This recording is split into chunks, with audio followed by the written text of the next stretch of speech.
Hi everyone, it's Jessie from Flex Fitness. I'm here today to give you some important information on the pelvic floor and how to strengthen it post-pregnancy.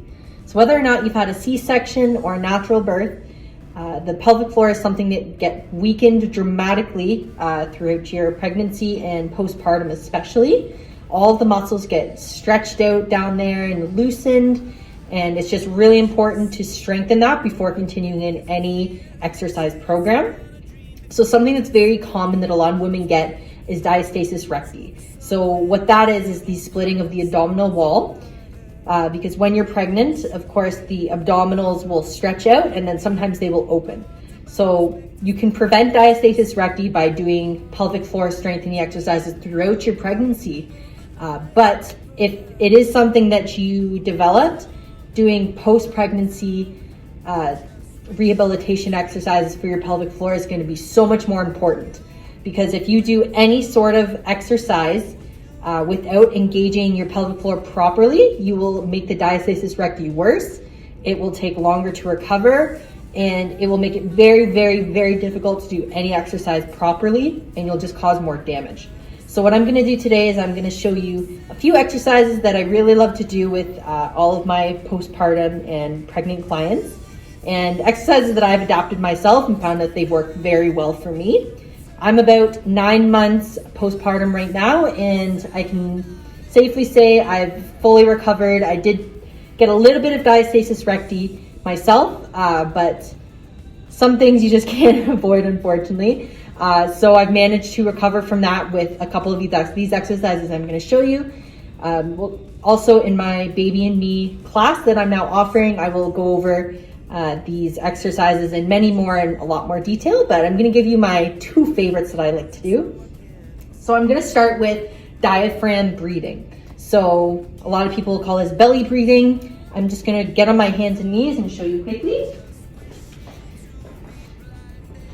So basically you go your hands and your knees, your shoulders over your wrists, your knees under your hips, and you're going to take a deep breath in.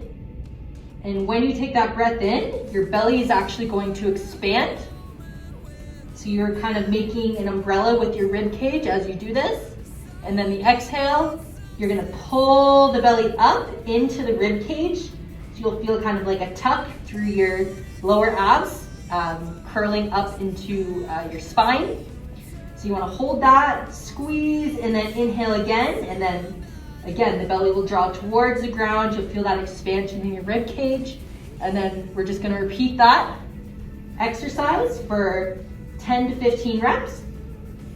And you wanna make sure that nothing else is moving except your belly when you're doing this. So you wanna avoid the back arching. We just wanna stay nice and neutral with that back.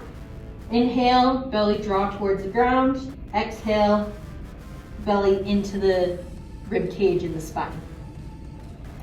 Now another one I like to do, this is going to be for the transverse abdominis. So the transverse abdominis is just above the pelvic floor, but it helps strengthen the pelvic floor by engaging those lower abs. This is really, really good for rebuilding. The exercise I'm going to show you all is actually for your transverse abdominis. So these lower abs, this is responsible for the deep inner core. So strengthening the deep inner core is going to be essential because again, it pulls that diastasis recti back in to avoid that diastasis recti from opening up and getting worse. So this is something that is very, very essential to do in your daily routine.